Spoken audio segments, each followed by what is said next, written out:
Hey guys, all right, so today we're going to talk about intermittent fasting and just really briefly, like what it is, so that when you use that term, you know what it is, and when you think about perhaps adding it to your lifestyle, you will have a foundation. Because I realized I just kind of jumped into things, so we're going to backtrack a bit. And as you know, as Catholics, like fasting, especially like in the early days of the church, was a really, really big part. I mean, Jesus says that sometimes you have to pray and fast, especially like if you want to exorcise demons or if you're involved in like intense spiritual warfare. And so fasting, like as a Catholic, I think is part of our duty to learn how to do this. And I do think that you can fast both for health and spiritual purposes at the same time. So, like, what is intermittent fasting? It just means that you eat within a certain window, and when that window is closed, you don't eat. Now, I'm a big proponent of a clean fast. And so Jen Stevens, based on all the research that's out there, has talked about how in order to fast properly, you really want to do, and to easily, honestly, much easier, is you want to fast clean. So anything that's going to spike your insulin can make it really hard to fast. And I'm actually going to do a Good Friday fast challenge in the next video. So I really hope that you'll join me with that. And I want everyone to kind of experience this clean fast. So when you fast clean, you fast the only things you can take into your body are plain water, sparkling water, like mineral water, but it cannot be like anything but water, right? Okay, just check ingredients. Plain coffee, either decaf or caffeinated, but no flavors. So no like natural flavors, no hazelnut or vanilla coffee. Like it just needs to be from a coffee bean. And then you can also have tea that's like just the tea leaf. So just plain black coffee, just plain green coffee, black tea, just plain green tea, and you can also have salt water. So that's actually been a huge help to me as I've become adapted to fasting, is having some hot like a tea, but it's just water. They call it empty. It's just water and salt. But it's been a really, really critical, huge part of teaching myself how to fast.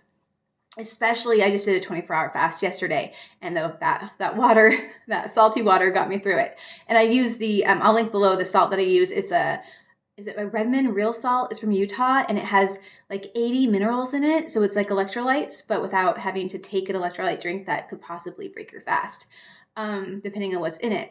So fasting is simply choosing a window of how long you want to eat and not doing anything outside of that besides what we just talked about. So personally for me, I really like a 19-5 or 24, which means that for 19 hours or 20 hours fasting, and I have about a 4-hour or 5-hour window, which for me means that I usually like to close it around 5:30, so I just back that up. So that means I can either start eating around 12:30 or 1:30, and as long as I shut my window by 5:30, then it averages out to a 19-5 or a 24 schedule. And that allows me at this point in the game, because I've already become fat adapted, is that I can get into ketosis anywhere between, like 13 to 16 hours, depending on what I ate the day before and how much sugar I took in and how much is possibly stored up in my liver that needs to be emptied before my body will switch over to fat burning and ketosis. So it's really simple.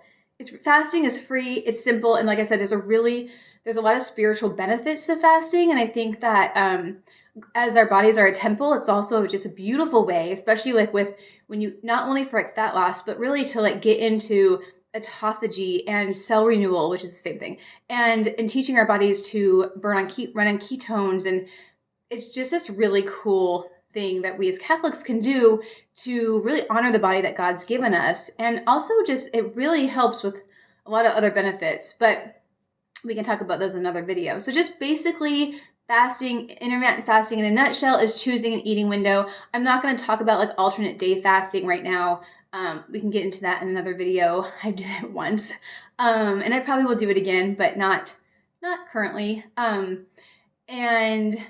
so really just like, say you want to get started, then you would just, like, the best one to get started on is a 16-8, meaning you're fasting for 16 hours, but you have an 8-hour window. Don't worry so much about how long the fast is, as long as you create every day, create your 8-hour window. So let's say you want to, like, eat and socialize or whatever till 7 o'clock the next day. Then you would just wait until 11 a.m. to open your window. And before that, you would just have the plain coffee, the plain water. You can have sparkling if it's just water, or like a plain tea, and that's it. And that's going to make it a lot easier to fast. And so we're going to talk, I can kind of go into clean fasting later in a different video, because I know there's just a lot of people out there that are like, oh, you can have 50 calories, you can put a little splash of cream, you can, have a bullet coffee or a keto this or that, or like gum. Don't have gum. I mean, notice I didn't say you could have gum or mints. You can brush your teeth, because brushing your teeth will give you a little insulin spike, but it goes away real fast because you're just rinsing it out. And if you rinse your mouth out after you brush teeth, even faster, right? So that little spike is not going to ruin your fast. Communion will not break your fast. Eucharist, you guys, body, blood, soul, and divinity. It's not just bread. It just looks and tastes like bread, but it's not bread. It's Jesus. So he's not going to break your fast. Okay, so I'm going to flip over to the challenge, because I'm really excited for that, and I really hope you join me.